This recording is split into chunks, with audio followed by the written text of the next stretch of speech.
친구들, 4월 마지막 주 예배에 오신 친구들 환영해요. 우리 다 함께 기도함으로 예배하도록 하겠습니다. 하나님은 영이시니 예배하는 자가 영과 진리로 예배할지니라. 아멘. 사랑이 많으신 하나님 아버지 감사드립니다. 오늘도 이렇게 예배의 자리로 우리들을 인도하심에 감사드립니다. 오늘 예배를 통해서도 삼위일체 하나님께만 영광 되게 하소서. 감사드리며 예수님의 이름으로 기도드립니다. 아멘. 친구들, 이 시간 다 함께 신앙을 고백하는 시간 가질 거예요. 우리 다 함께 신앙 고백 드리도록 하겠습니다. 나는 전능하신 아버지 하나님, 천지의 창조주를 믿습니다. 나는 그의 유일하신 아들, 우리 주 예수 그리스도를 믿습니다. 그는 성령으로 잉태되어 동정녀 마리아에게서 나시고 본디오 빌라도에게 고난을 받아 십자가에 못 박혀 죽으시고 장사된 지 사흘 만에 죽은 자 가운데서 다시 살아나셨으며 하늘에 오르시어 전능하신 아버지 하나님 우편에 앉아 계시다가 거기로부터 살아있는 자와 죽은 자를 심판하러 오심이다. 나는 성령을 믿으며 거룩한 공교회와 성도의 교제와 죄를 용서받는 것과 몸의 부활과 영생을 믿습니다. 아멘. 이 시간 남철구 선생님께서 오늘의 예배를 위해서 그리고 우리 친구들과 선생님들 위해서 기도하겠습니다. 친구들 기도할 때 두 손을 예쁘게 모으고 두 눈을 감고 기도하겠습니다. 하나님 아버지, 저희가 오늘도 이렇게 각자의 자리에서 온라인 예배를 드립니다. 주님, 저희는 비록 이렇게 각자의 자리에서 예배를 드리지만은 하나님 그 마음이 하나가 돼서 온전히 주님께 닿기를 원합니다. 주님, 이 코로나 시국이 길어짐에 따라서 저에게 갖가지 어려움이 찾아왔습니다. 하나님, 하지만 저희가 언제나 이렇게 기도를 하고 또 주님의 힘을 간절히 원할 때 그 힘을 통해서 저희가 이 시국을 이겨낼 수 있도록 하나님 도와주시옵소서. 주님, 사회적 거리두기를 통해서 저희가 이렇게 다 멀어진 자리에서 예배를 드리지만은 저희 마음만은 늘 하나가 되게 하여 주셨고 하나님 또한 그 마음을 하나로 뭉칠 수 있게끔 주님께서 늘 힘이 되어 주시옵소서. 주님, 저희는 정말로 이 코로나 시국이 빨리 끝나기를 원합니다. 하지만 주님, 이렇게 빨리 끝나지 않는 데는 또 주님께서 주시고자 하는 메시지가 있음을 믿습니다. 그 메시지가 무엇인지 저희가 늘 깨닫게 하여 주시고 그리고 그 메시지를 통해서 저희가 또 한 걸음 더 나아가고 늘 현명히 대처할 수 있도록 하여 주시옵소서. 언제나 주님의 힘을 더욱더 붙들어 맬 수 있도록 도와주시옵소서. 주님, 오늘 이 예배를 드릴 때 주님 목사님의 입술을 주관하여 주시옵고 그리고 오늘 올려드리는 이 기도와 찬양 그리고 예배를 온전히 받아주시기를 간절히 원하옵니다. 예수님 이름으로 기도드렸습니다. 아멘. 오늘 우리에게 주신 하나님의 말씀은 마가복음 8장 29절 말씀이에요. 오늘의 말씀을 송현규 어린이가 봉독하도록 하겠습니다. 예수께서 그들에게 물으셨다. 그러면 너희는 나를 누구라고 하느냐? 베드로가 예수께 대답하였다. 선생님은 그리스도이십니다. 마가복음 8장 29절 말씀. 아멘. 자, 친구들, 이번 시간에는 베드로가 예수님께 고백했던 이야기를 함께 나누려고요. 그래서 예수님이 제자들을 따로 만나서 제자들과 함께 말씀을 나눴던 그때로 한번 가보도록 할게요. 예수님께서는 어느 날 제자들과 함께 여행을 떠나시는데 가이사랴 빌립보라는 도시로 떠나게 됐어요. 오늘 말씀에 나오죠. 이 도시에 이르게 되었을 때 예수님께서 제자들에게 자신이 누구인지 물어보시고 예수님이 마지막에 자신이 해야 될 일에 대해서 제자들에게 처음으로 고백한 일이 바로 이 가이사랴 빌립보라는 도시에 있었다는 거죠. 이를 시작으로 해서 예수님의 고난과 예수님의 죽음과 그리고 부활의 이야기가 드디어 나타나게 된 거예요. 예수님은 아까 얘기했던 대로 제자들과 함께 가이사랴 빌립보라는 도시에 이르렀어요. 이거는 우리식으로 하는 발음이거든요. 이거를 로마식으로 하면은 카이사리아 필리포스라고 하는 곳이에요. 이 도시가 어느 곳이냐면은 굉장히 큰 도시라고 나와 있어요. 왜일까요? 이 가이사랴라고 붙여져 있는 도시들이 대부분 다 큰 도시예요. 우리 친구들 예수님이 제자들과 함께 다니던 이야기를 읽거나 아니면 사도행전을 읽어보면은 꼭 붙는 도시의 이름이 가이사랴라고 하는 그런 이름이 있어요. 이거는 아까 얘기했던 대로 한글로 조금 줄여서 부른 거고요. 원래 로마식으로 얘기하면 카이사리아 이렇게 불러요. 카이사리아 맞나요? 하여튼 카이사리아라고 불렀어요. 이 카이사리아라는 명칭이 어떤 명칭이냐면 황제가 이 도시를 만들면서 자기 이름을 그대로 하사한 거예요. 이 카이사리아가 뭐냐? 카이사리아가 그거예요. 카이사라 알죠? 우리 시저라고도 영어로 시저라고 많이 하는 이게 로마 황제를 이르는 명칭이에요. 그러니까 황제가 이 도시를 지을 때 이 명칭을 너에게 하사하노라 하면서 했던 게 카이사랴라고 한번 보면 돼요. 즉, 이 도시는 무조건 대박칠 수밖에 없는 도시예요. 그리고 이 도시는 어쨌든 작은 도시는 아니죠. 굉장히 큰 도시라는 얘기예요. 근데 예수님께서 가이사랴 필리포라는 도시에 이르렀을 때 이 도시로 그냥 들어가지 않으시고 어느 한적한 곳으로 쭉 빠져나가셨어요. 왜요? 이 가이사랴 필리포에는 아까 얘기했던 대로 어마어마하게 큰 도시라고요. 그러니까 사람들이 많이 몰리겠죠. 사람들이 많이 몰린다는 거는 예수님이 오는 순간 사람들이 우르르 다 몰린다는 거죠. 그죠? 호로로로 다 몰린다는 거예요. 그러니까 어떻게? 예수님이 사람들을 피해서 제자들과 함께 어딘가로 가신 거죠. 한적한 곳으로. 왜요? 예수님이 제자들과 함께 따로 만나서 얘기하고 싶은 게 있다는 거죠. 예수님과 제자들이 함께 모여서 물어보고 싶은 게 있었던 거예요. 그래서 예수님이 제자들과 함께 한적한 곳으로 가신 거죠. 그렇게 해서 예수님이 제자들에게 가르침을 주고자 하시고 자기가 누구인지 알리고자 이제 조용한 곳으로 가신 거예요. 그때 예수님께서 자신의 진짜 정체를 밝히기 위해서 나의 정체가 무엇인지 내가 밝혀주시라고 하면서 예수님이 제자들에게 물어보신 질문이 있어요. 그게 무엇이냐면은 얘들아 사람들은 나를 누구로 생각하니? 라는 질문을 처음으로 하셨어요. 즉 아까 얘기했던 우리 예수님이 곧 만날 도시 사람들 있잖아요. 이 도시에 있는 사람들이 예수님을 누구라고 생각했는지를 제자들에게 한번 물어본 거예요. 그래서 제자들이 다양한 답을 내세우기 시작했어요. 어떤 제자는 세례 요한이라고 하는데요. 또 다른 제자는 아니요 엘리야라고 하는데요. 다른 제자는 뭐라고 하냐면 예언자 중에 한 명이라고 얘기합니다. 라고 얘기했어요. 이 말이 예수님을 당시 많이 보았던 사람들의 대답이었어요. 세례 요한이라는 건 당시 세례 요한은 이미 죽은 지가 좀 오래됐을 거예요. 근데 세례 요한의 또 다른 세례 요한의 모습이야 라고 생각했던 사람도 있을 것이고 세례 요한이 죽지도 않고 돌아왔어 라고 생각했던 사람들이 있었다는 거죠. 그리고 엘리야라고 얘기했던 사람들이 왜 엘리야라고 했었을까요? 여러분 우리 친구들 엘리야 이야기 기억하나요? 엘리야가 굉장히 많은 하나님의 기적도 많이 보여주고 하나님의 말씀을 전하다가 어떻게 됐나요? 죽었나요? 안 죽었어요. 이 엘리야 어떻게 됐었냐면 엘리야가 하나님의 부르심을 받아서 하늘로 올라갔다는 이야기를 우리는 알고 있을 거예요. 이게 불타오르는 마차를 타고 하나님 나라로 갔어요. 죽지 않고. 그러니까 죽지 않고 하나님 나라로 간 세 사람 중에 한 명이에요. 3명 중에 한 명이에요. 하나는 에녹, 하나는 엘리야, 하나는 예수님이죠. 이 중에 한 명이에요. 즉 엘리야가 죽지 않고 하늘로 올라갔다가 다시 하늘로 내려왔어 라고 생각했던 사람들이 많았다는 거예요. 예수님을 보고 엘리야가 살아 돌아왔네 이렇게 한 거죠. 그리고 또 다른 사람들은 예수님이 수많은 기적을 행하는 예언자 중에 한 명일 거야 라고 생각했어요.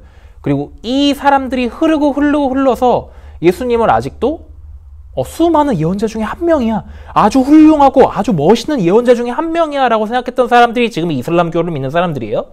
말이 좀 길었죠.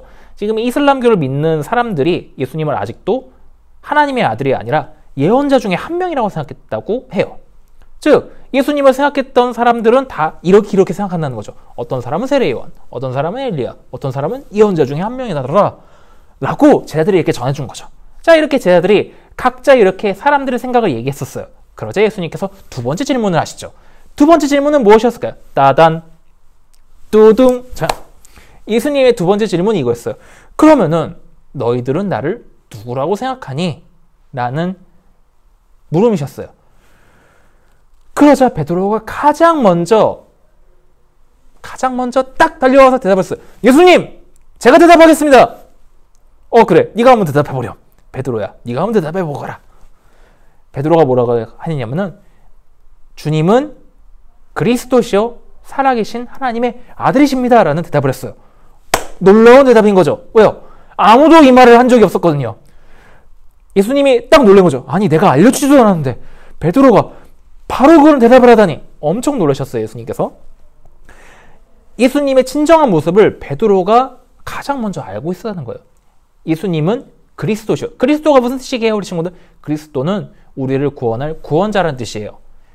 이거를 히브리어라고 하면은, 히브리어란 메시아라고요. 우리 메시아 많이 들어봤죠? 메시아는 이 사람들을 구원할 미래에 올 구원자를 뜻하는 말인데, 이 메시아가 히브리어라고 그랬어요. 이 메시아를 그리스어로 고치면 그리스도라고 그래요.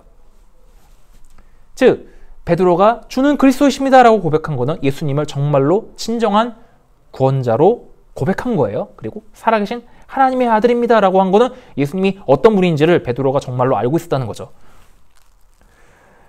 예수님은 우리를 구원하러 오신 구원자예요. 근데 아직까지는 예수님의 진짜 모습을 알리지 않았어요. 아직은 때가 아니야 라고 하면서 알리지 않으신 거죠. 그러다가 드디어 때가 됐을 때 제자들에게 얘기하려고 했는데 베드로가 이걸 알고 대답을 한 거예요.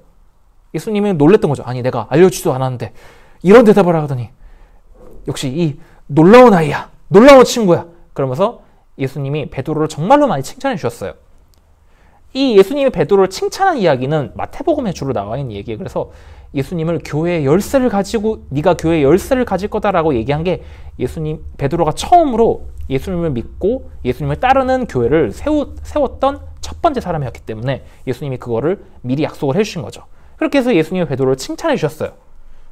아까 얘기했던 대로 이건 마태복음에 나온다고 했었어요. 그리고 마가복음에는 뭐라고 얘기했냐면 마가복음에는 예수님이 왜 이 땅에 오셨는지 얘기한다고 그랬었잖아요. 예수님께서 이 땅에 오신 이유를 얘기해 주셨어요. 그거는 자신이 모든 사람들을 죄를 구원하기 위해서 이 땅에 내려와서 가장 처절하고 가장 비참한 죽음을 당해야 된다고 말씀하셨어요. 그 말인즉슨 십자가를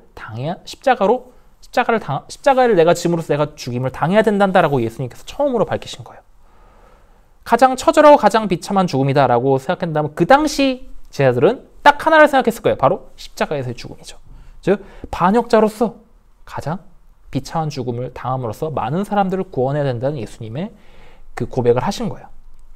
그렇게 예수님이 제자들에게 자신이 해야 될 일을 알려주시자 베드로가 가장 먼저 예수님 제가 할 말이 있습니다. 그게 무엇이냐? 예수님 그러시면 안 됩니다. 아니 왜? 그러시면 아니 되옵니다. 아니 왜? 예수님은 그렇게 돌아가실 분이 아니에요! 라고 얘기한 거죠. 그러자 예수님께서 베드로를 딱 혼내시면서 내가 이 일을 꼭 해야 된단다라고 베드로에게 알려주셨어요. 이거는 마태복음에도 나온 얘기고요. 누가복음에도 나온 얘기인데 예수님이 심지어는 베드로에게 뭐라고 하면 사탄아 물러가라! 네가 감히 내 일을 막느냐! 이렇게 하는 거죠. 이렇게 베드로를 혼을 내시고 이 십자가를 지는 것이 반드시 해야 될 일인 것을 얘기하시면서 제자들에게도 이 십자가를 지고 나를 따르라라고 가르쳐 주신 거죠. 베드로는 예수님이 어떤 분인지는 알고 계셨어요. 근데 예수님이 왜 이 땅에 오셨는지에 대해서는 아직은 모르고 있는 상태예요. 왜? 베드로는 예수님이 구원자인 건 알고 있었는데 그 구원자가 우리를 죄로부터 구원하는 구원자가 아니라 로마로부터 이스라엘을 구원한 구원자로 생각했던 거예요. 아직은 예수님의 진정한 모습에 대해서는 아직은 좀 배워야 될 베드로의 모습을 우리는 볼 수 있어요. 그리고 이 베드로의 모습은 아직까지 예수님의 진정한 모습을 몰랐던 우리의 모습과도 너무나도 많이 닮아 있어요. 우리는 우리를 진정으로 사랑하시고 우리의 죄를 구원할 구원자로서 예수님을 알기까지 굉장히 오랜 시간이 걸렸어요. 베드로도 마찬가지였던 거죠. 베드로도 정말 오랜 시간이 걸렸거든요. 베드로는 아까 얘기했던 대로 우리의 죄를 구원할 구원자라는 것을 깨닫기까지는 정말로 오랜 시간이 걸렸어요. 아직 그 깨달을까지는 이르지 못한 게 바로 오늘 말씀이에요. 즉 베드로는 아직 배워야 될 길이 멀고도 험하다는 거죠. 우리 친구들 베드로 이야기를 보면 알 수 있을 거예요. 아직까지도 멀고도 험한 베드로의 그런 모습을 우리는 계속해서 봤잖아요. 그죠? 그런데 우리 이거는 나중에 한번 보도록 하죠. 우리가 나중에 베드로의 이야기를 좀 더 천천히 살펴보면서 베드로가 얼마나 더 배워야 되고 얼마나 더 깨달아야 되는지는 우리 알게 될 거예요. 근데 오늘 말씀에서 중요한 건 무엇일까요? 베드로가 이전의 모습보다 한 발짝 더 성장했다는 것을 우리 알 수 있어요. 우리 지난 시간에 본 베드로의 모습은 어땠죠? 베드로의 모습, 처음에 예수님을 따라가는 모습도 보였지만 베드로가 너무나 믿음이 부족하고 믿음이 너무 연약해서 넘어지는 모습을 많이 봤어요. 우리 지난 시간에 전도사님이 설교했었을 때 무리를 걸었는데 너무나 두렵고 너무나 믿음이 부족해서 물에 풍덩 빠진 모습을 우리 기억하죠? 그런 믿음이 부족한 베드로가 한 발짝 더 성장한 모습을 볼 수 있어요. 그게 바로 베드로가 예수님께 처음으로 고백한 그 이야기예요. 다른 사람들과 다르게 베드로는 예수님이 누군지 알고 있었어요. 그만큼 베드로가 정말로 성장했다는 것을 우리는 이 말씀을 통해서 알 수 있는 거예요. 그리고 베드로의 이 고백이 정말로 단순하게 립서비스가 하는 거죠. 우리 이렇게 그냥 하는 말을 보고, 그냥 하는 칭찬을 보고 우리는 네 글자로 립서비스라고 그래요. 몰랐죠, 우리 친구들? 근데 목사님이 하는 말은 립서비스가 아니에요. 그런 단순한 칭찬이 아니라는 거, 단순한 그냥 우리의 왕으로 오신 분입니다, 이렇게 했던 그냥 빈말이 아니라는 거죠. 베드로가 얘기했던 주는 그리스도시요 살아계신 하나님의 아들이십니다라는 이 말은 빈말이 아니라는 거예요. 그냥 하는 사람들이 지나가는 말로 하는 게 아니라는 거죠. 베드로의 마음 가장 깊은 곳에서 우러나오는 예수님을 향한 진정한 고백이었던 거예요. 아무도 예수님이 진정으로 누군지 몰랐을 때 베드로가 예수님의 진정한 모습을 드디어 알게 된 거예요. 그래서 그거를 가장 먼저 고백하고 가장 먼저 깊은 마음속으로 자기가 예수님이 누군지 알았어요 라고 그렇게 고백을 한 거예요.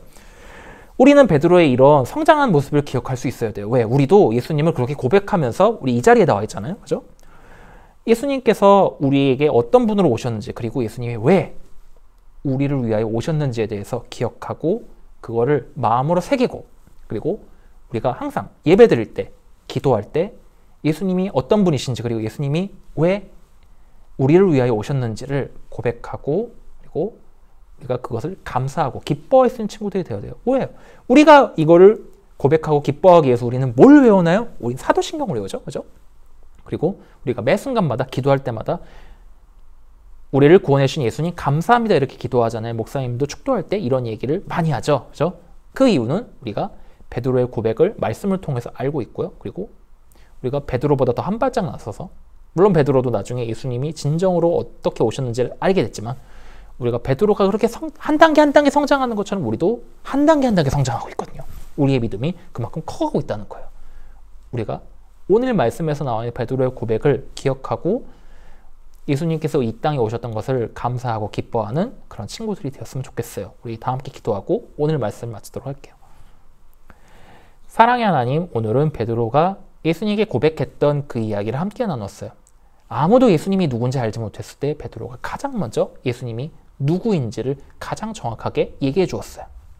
그럼으로써 베드로는 이전의 모습보다 한 단계 더 성장한 모습을 보였어요. 우리도 예수님을 그렇게 고백하고 예수님이 어떤 분이신지, 예수님이 왜 이곳에 오셨는지를 우리가 배우게 되었어요. 우리가 여기서 더 나아가서 예수님이 왜 우리를 위하여 이 땅에 오셨는지를 기억하고 우리의 죄를 위하여 구원하러 오신 구원자라는 것을 언제나 기억하고, 그리고 예수님의 구원하심을 감사하고 기뻐하는 친구들이 되게 해주세요. 예수님의 이름으로 기도드립니다. 아멘. 네, 친구들, 지금은 봉헌 시간이에요. 우리 친구들 찬양을 같이 드리면서 하나님께 귀한 예물 드리도록 하겠습니다.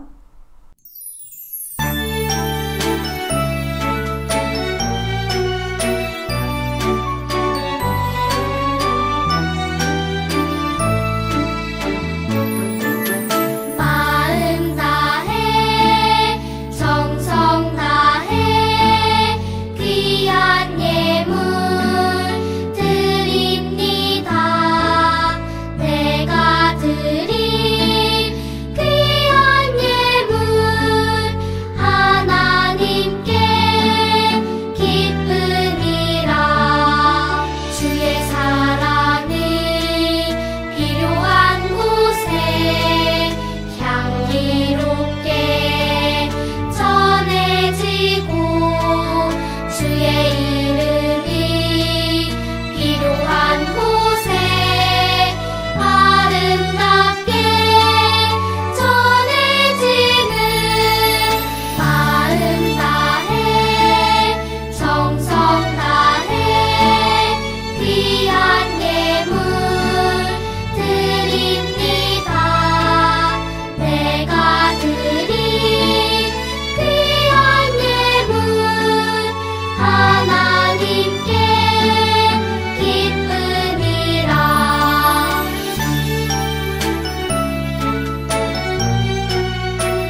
봉헌 기도 드리도록 할게요. 우리 친구들 두 손을 예쁘게 모으고 두 눈을 감고 날마다 우리들을 지켜주시고 함께 해주시는 하나님 아버지, 이 시간 우리들의 마음과 우리들의 정성을 모아 귀한 예물을 드렸습니다.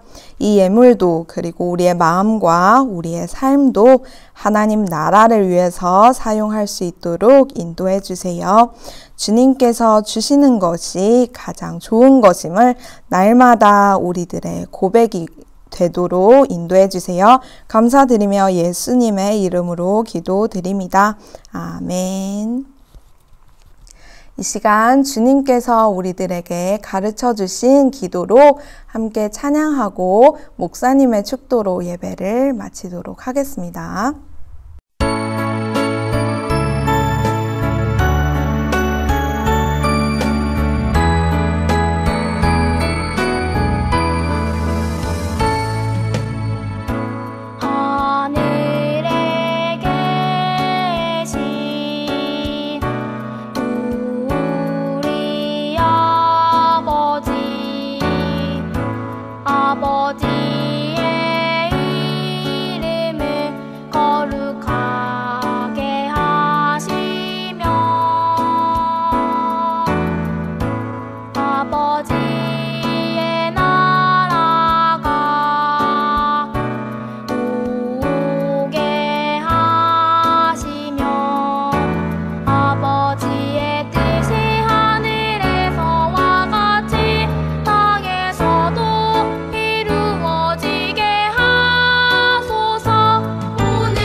자, 이제 축도하고 오늘 예배를 마치도록 할게요. 우리 친구들 축도도 기도라는 거. 기도할 때 어떻게 된다고요? 자, 두 눈은 꼭 감고 예쁘게 꼭 감아야 돼요. 그리고 두 손은 예쁘게 모으고 이렇게 모아야 되겠죠. 자, 축도하고 예배를 마치도록 할게요. 이제는 우리 함께 하시는 하나님 아버지의 사랑과 우리를 죄로부터 자유롭게 하신 예수 그리스도의 은혜와 우리를 지혜로 가르쳐 주시는 성령 하나님의 인도하심이, 예수님이 어떤 분이신지 그리고 왜 이곳에 우리를 위해 오셨는지를 기억하고 늘 마음 깊은 곳에서 예수님을 고백하고 예수님을 언제나 사랑한다고 고백하면서 예수님의 구원하심을 기뻐하며 그 구원하심과 사랑을 나누겠다고 다짐하며 돌아가는 사랑하는 우리 신청교회 어린이 친구들과 우리 부모님들 그리고 우리 선생님들 모두에게 지금부터 영원까지 함께 하시길 간절히 축원합니다. 아멘.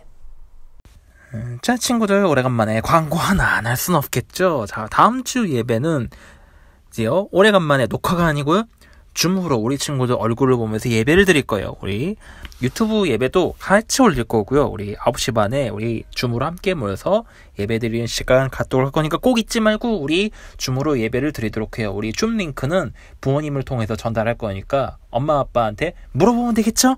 자, 그다음에 우리 어린이날 선물이 이번 주에 도착할 예정이에요. 이번 주가 언제냐고요? 우리 주일 지나고 이번 주겠죠. 이번 주에 저희 선생님들이 다 같이 선물을 준비해서 보낼 거니까요. 우리 친구들 목 빠지게 기다렸으면 좋겠어요. 잘 확인해 주셨으면 좋겠어요. 왜요? 이번엔 조금 다르게 올 거거든요. 자, 우리 친구들 다음 시간에 만나요.